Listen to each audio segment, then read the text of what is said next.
Binunot at sinunog ng mga operatiba ng Benguet PNP ang mahigit 300,000 pisong halaga ng fully grown marijuana plants sa isinagawang marijuana eradication sa Bakun, Benguet. Yan ang tinutukan ni Patrolwoman Charlene Gumangan.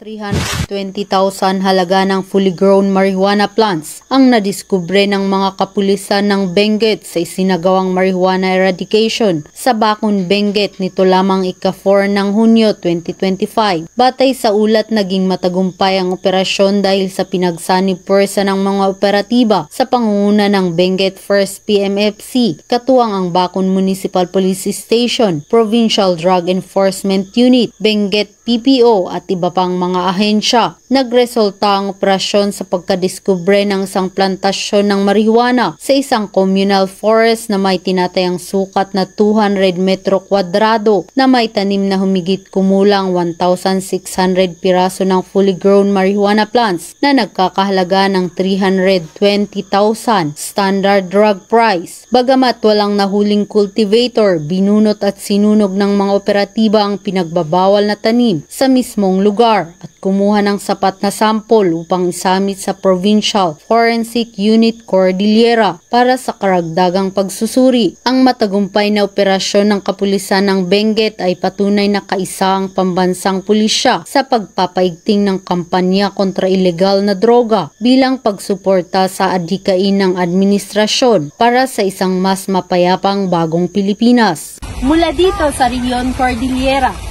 ako ang iyong PNN correspondent, Patrolwoman Charlene Rose Gumangan, alagad ng batas, tagataguyod ng balitang pulis.